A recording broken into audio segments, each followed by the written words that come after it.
all week with only one thing on my mind. I don't care if it's spring, summer, fall, winter, rain or shine. I got a woman that thinks I'm crazy, 'cause every time I close my eyes, well, I see whitetails, blood trails, muscle butts, a one and nail.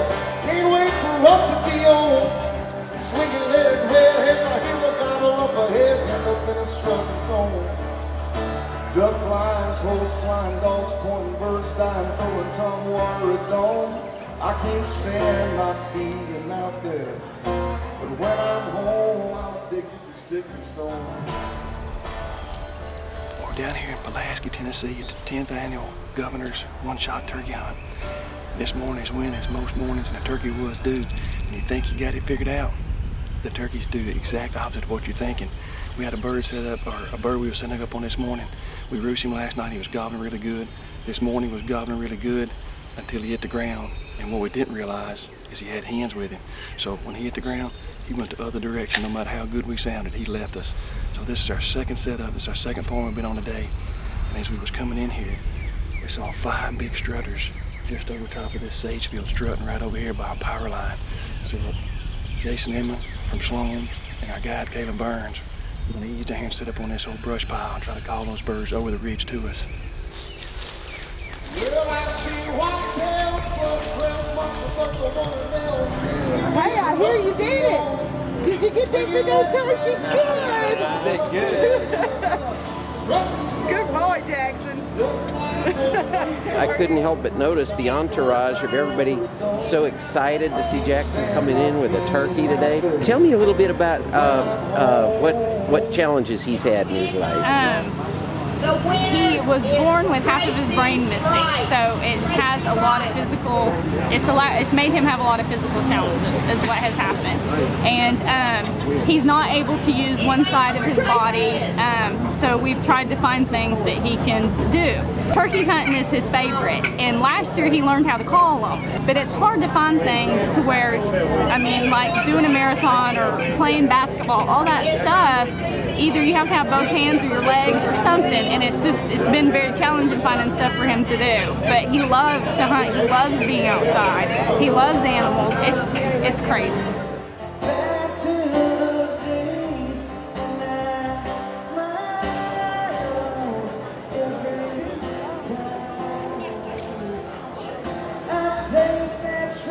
We are in beautiful downtown Pulaski.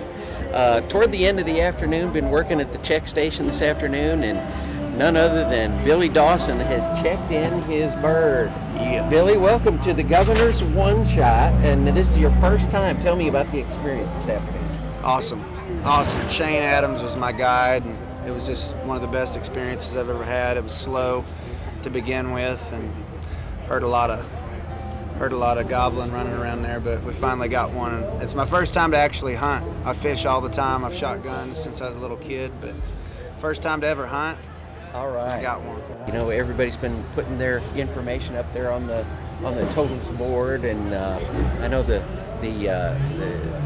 excitement's building for tonight, and I know you're on the docket to do a couple songs tonight, right? Yep, me and Craig Morgan and Jeff Bates and Gary Morris, a few different other people. So. All right, I hadn't seen Craig, I got to tell you. Yeah. Hadn't seen him at the check station yet. Yeah. Jeff was in early, but hopefully we'll see Craig before 5 o'clock, and he'll put something on the board here too. Unless they're passed out from all the heat today. It's been a hot day, it's like 90 degrees, but that could be.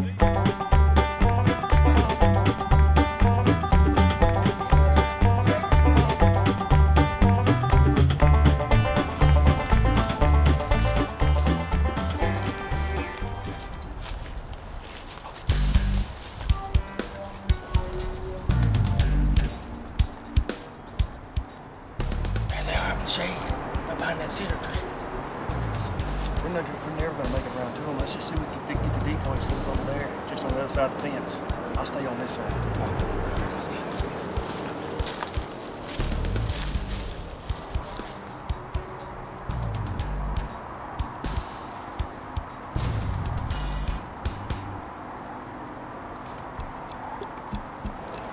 Y'all ready? I'm going to stay on this side of the fence because There's no sense in me being over there if they're liable to see me if I cross this fence. Okay. I'm gonna call and I'm just gonna get real aggressive. Maybe we can get some of those hands' attention, maybe call them up this way. All right.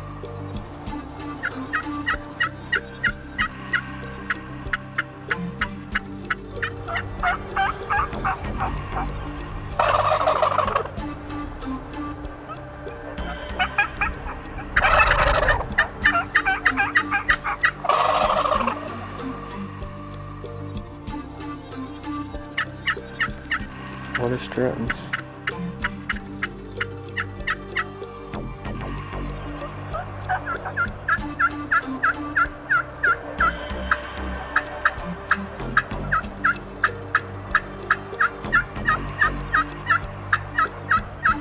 I lost the hand.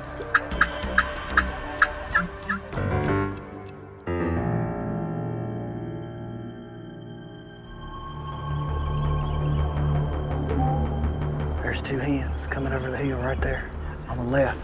Watch them.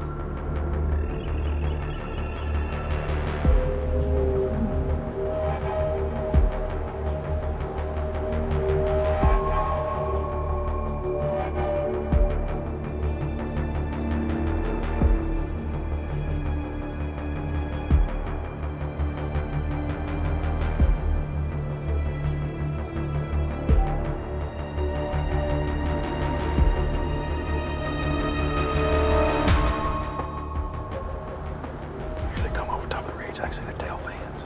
Get ready, they're coming over the ridge. I see them. Big gobblers.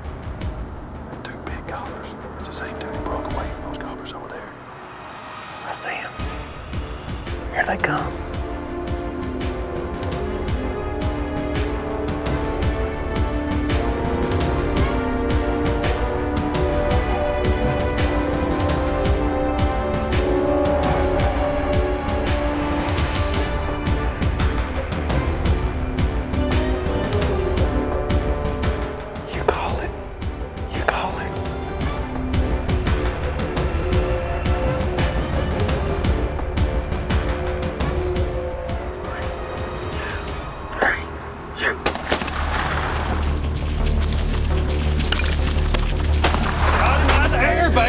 Shot him out of the air, son. Shot him out of the air.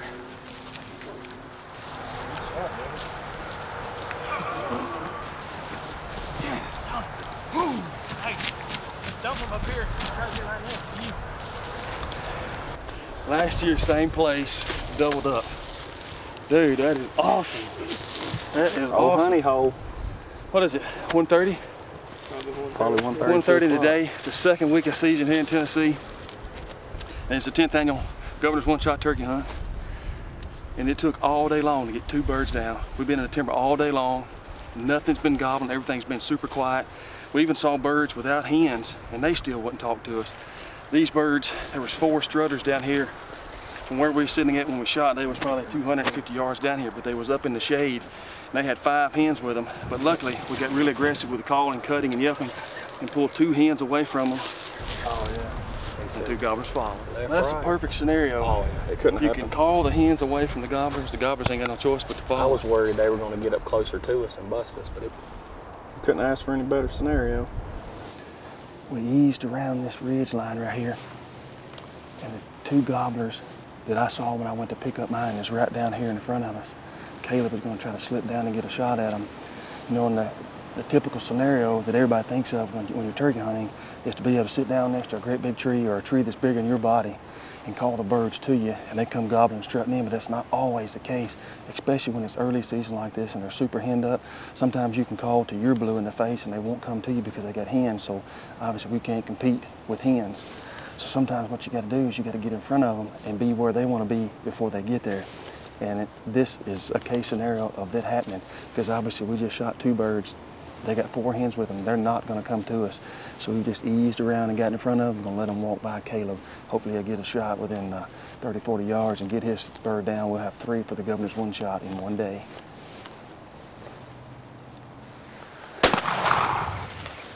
That's number 3. Caleb got his bird. What happened is when we just shot our 2 birds just up the hill 150 yards, when I went to get mine, When I went to get my bird and was grabbing, I looked over here on this same ridge right here, and there was 2 big gobblers still standing here. So what we did is we circled around this big, thick timber ridge above us, got right on the edge of this field, and let Caleb slip down.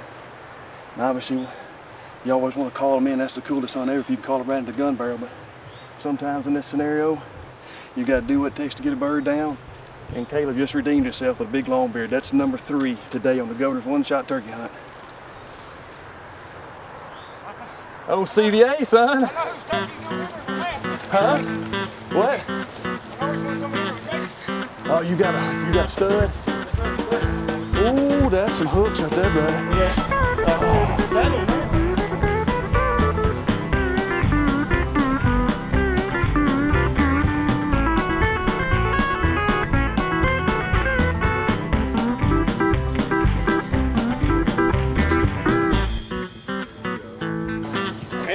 He was belly crawling. His leg was already broke. Like a rug. 7/8. 7/8 inch and 1/8.